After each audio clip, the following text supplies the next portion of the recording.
พี่น้องซึกตาเฮี้ยงพิมพ์สีที่ดินที่บริจาคให้วัดป่าอดุลยารามดุเดือดโอ้ยบ่ท่านว่าสิสงบไงเกดานี่ผู้อันเขาเอิ้นว่าเป็นหยังผู้ดูแลปืนกลครับเนาะรั่วปังนักข่าวผู้ใดถามแล้วก็รั่วใส่จังพี่น้องวันนี้เขาก็ถามลึกๆว่าเจดานี่ตกลงเป็นอะไรกับตาเฮี้ยงพิมพ์สีพระวานั่นน่ะตอนแรกเราก็ว่าเราเป็นหลานเอาไปเอามาเป็นเหลน เป็นเหรียญทั้งเมียใช่ไหมว่าเป็นเหรียญแต่เฮี้ยงซ้ำพี่น้อง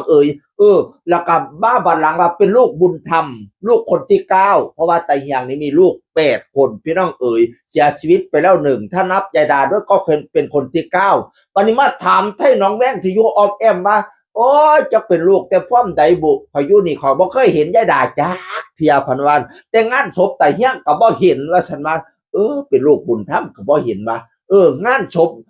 เนี่ยแต่เฮี้ยงนี่ก็บ่เห็นตกลงเป็นลูกบุญธรรมชนิดใดเนาะบัดนี้แม่ป่านั่นแล้วเรื่องเว้าสัมภาษณ์ดีจะมันโผล่มาแต่ขุมใดแม่ว่าซั่นจะมันขึ้นมาแต่ขุมใดแม่ว่าเพราะว่าเราเถียงเบิดพี่น้องเถียงนักข่าวผู้ใดนี่โตล้อปังสนิทว่าบ่มีส่งว่างให้เขาได้เลยสรวุฒินี่ก็ยอมแพ้พี่นุ่มเนี่ยก็ยอมแพ้เพราะว่ารั่วบังสนิทว่าบ่เว้นช่องให้เขาเว้าได้เลยนะเถียงคักเถียงแน่แม่ป้านี่ก็ได้พี่นุ่มกันใช่ว่าเป็นอีหยังกับไตเฮียงท่านเป็นอะไรก็ไม่ต้องถามดอกเขามอบอำนาจให้ฉันว่าสนะเขาจะได้ลูกไงจะได้ลูกจะได้มีส่วนแบ่งสัก50%ว่าสนะนุ่มกันใช่ยะไม่ต้องถามดอกถ้ามาเป็นลูกแม่ก็จะได้เลยเพราะว่าอย่างกันติดต่อสิเป็นลูกบุญธรรมเบาหยอกกันนะอันนุ่มกันใช่กับแม่ยาดานะพี่น้องเอหลายคนก็เลยมองว่าแม่ยาดานี่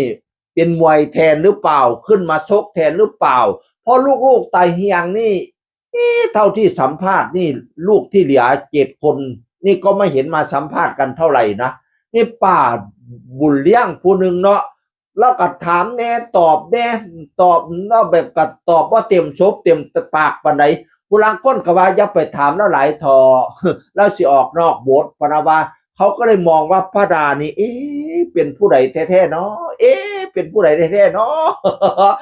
คณะเข้าไปถามแล้วก็ไม่ต้องถามคำถามนี้ไม่ต้องถามฉันมีอำนาจในการดูแลก็แล้วกันว่าเด้ท่านสิถามเรียงว่าเป็นทายาทชายตรงหรืออะไรทำไมนะพี่น้องแล้วก็ว่าแล้วสิมีหลักฐานขึ้นมาเดียๆละสิงัดหลักฐานขึ้นมาแน่นอนป้าดาเปิดหลักฐานเด็ดลั่นงานนี้มีไงทองว่าซานเขาก็ล่อเบิ่งน้ำกันพี่น้องแต่ว่า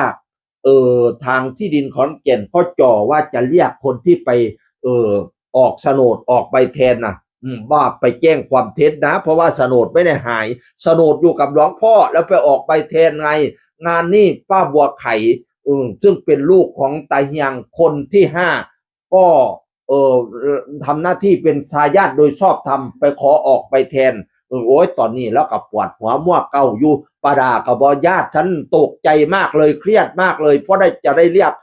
โดนเรียกพนักงานนั่นนะผิดตรงไหนฉันผิดตรงไหนฉันถามซิว่าสันโว้ยแล้วก็รั่วคำถามแบบปืนกล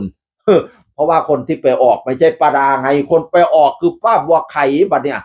ป้าบัวไข่ก็เลยเกิดความเครียดบัดเนี่ยลูกหลายคนกันป้าบัวเลี้ยงป้าบุญเลี้ยงนี่บอกว่าได้กะอ้าวบ่ได้กะอ้าวดิป้าที่อยู่แถวข้างบ้านเราก็บอกว่าความจริงตาเฮียงเป็นคนใจบุญนะยายนางผู้เป็นเมียก็ใจบุญลูกก็เข้าวัดเข้าวาวัสันว่าแต่ว่าป้าดานี่ก็ไม่รู้โผล่มาจากคุ้มไหนวัสันป้าข้างบ้านแล้วว่าจังสี่พี่น้องไม่เคยเห็นป้าดาสักทีเลยงานศพตาเฮียงก็ไม่เห็นมาเป็นลูกบุญธรรมแบบไหนก็ไม่รู้ อันนี้ป้าข้างบ้านให้สัมภาษณ์พี่น้องมีคลิปหนึ่งเนาะเขาไปสัมภาษณ์หลวงพ่อนะหลวงพ่ออดุลนะวัดป่าอดุลยารามจักเราเป็นอย่างเราไงคือเราเครียดเราควบคุมบ่อยู่เป็นสติสตังนี่ตะเลิดตะเลยจักเราเครียดเรื่องหยังก็บ่จักพี่น้องล่ะเขามาติดตามตอนต่อไปว่าเรื่องนี้สิสรุปลงแบบใดจบลงแบบใดเสียงคนก็เว้าสู่ฟังสวัสดีครับสวัสดีครับ